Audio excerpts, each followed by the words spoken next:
Concentration of sulfuric acid.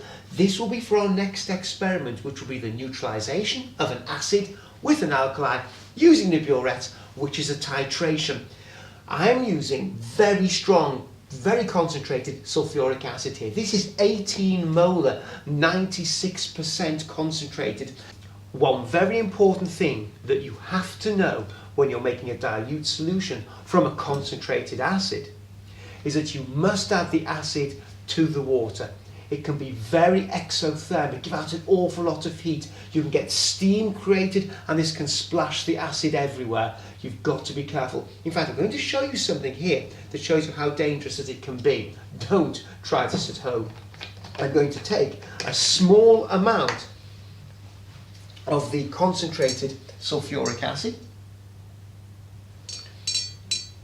I'm going to put it on this tile. And then what I'm going to do is I'm going to put a few drops of water and you will see how much steam there is. And that is just from literally a few drops. So do what you ought to. Always add acid to water. That's brilliant, that, isn't it? Good one to remember. Right, okay, let me clear this up and I'll be back and I'll continue to make up the secret solution.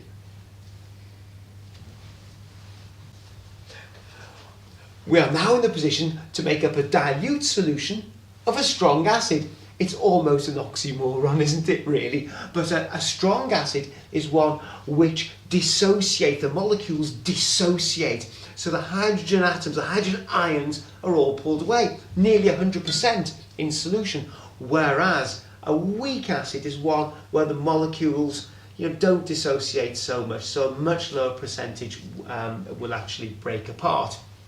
Now, what I'm going to do is, I know that, and don't tell Emma this, but the concentration that we want is 0.08 molar. So a lot less than this 18 molar concentrated here.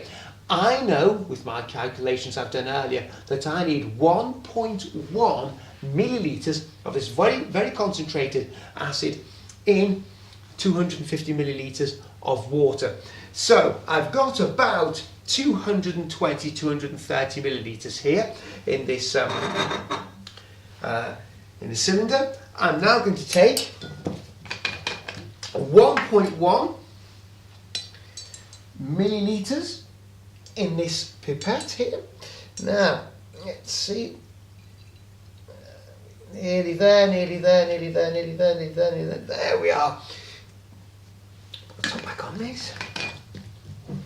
And now, slowly going to drip this in, bit by bit. You've seen how exothermic this can be.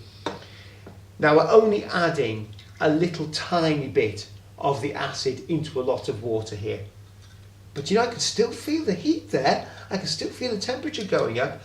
If we were going to be adding any more of the acid to the water, we might want to use an ice bath. We certainly would want to be stirring, making sure we're agitated when we do this. We're nearly there.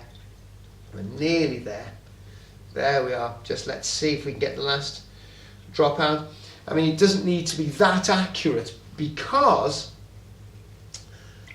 the concentration of this acid here in the bottle is somewhere between 96 and 98%. So we've got a 2% error to begin with anyway. Now what we do is, now top this up using distilled water to as close as we can make it, 250. Of course, we're looking at the meniscus here, making sure that, look at the bottom of the meniscus, We now have our labelled reagent bottle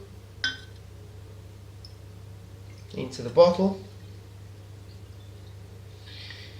There we go, all in, top on, and of course label, find the pen, good idea wouldn't it? Right, oh, it's the one that got away. Right, so that is 0.08 molar. I'm going to stick that on the back here on the other side to the main label, and because we're not going to tell Emma this, it's just our secret, I'm going to cover that with another label so she can't read. That's great. We're ready to go. We'll see you in a bit.